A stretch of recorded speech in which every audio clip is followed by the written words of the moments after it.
English grammar একটা অত্যন্ত গুরুত্বপূর্ণ বিষয় টেন্স নিয়ে আমরা এখন আলোচনা করব। টেন্স সম্পূর্ণ অংশ একবারে আলোচনা করতে হলে ভিডিও অনেক লম্বা হয়ে যাবে। সেক্ষেত্রে এটাকে আমরা ছোট ছোট অংশে বিভক্ত করে আলোচনা করব। আমরা আজকের ভিডিওতে দেখব টেন্স কাকে বলে, কত প্রকার ও কি কি।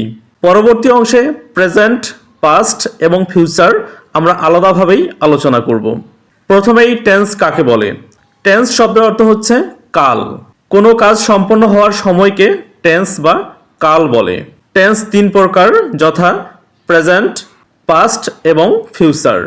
এ পর্যায়ে প্রেজেন্ট টেন্স কাকে বলে?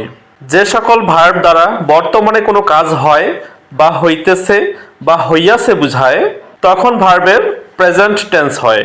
যেমন আই ইট রাইস, আমি ভাত খাই, কিংবা হি ইজ প্লেয়িং, সে খেলতেছে। এ সব কিছুই প্রেজেন্ট টেন্স বোঝায়। Next, past tense. যে সকল ভার্ব দ্বারা অতীতে কোনো কাজ হয়েছিল বা ঘটেছিল ইত্যাদি বোঝায়, তখন ভার্বের পাস্ট টেন্স হয়।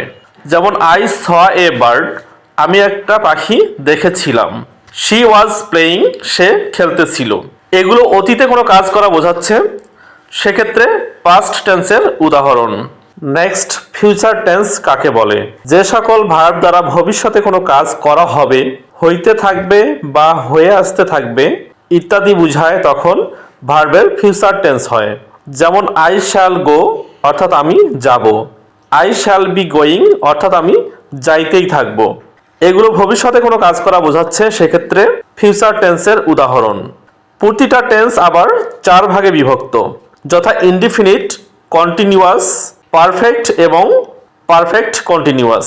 আমরা পরবর্তী পার্টে এগুলো সম্পর্কে আরো বিশদ আলোচনা করব।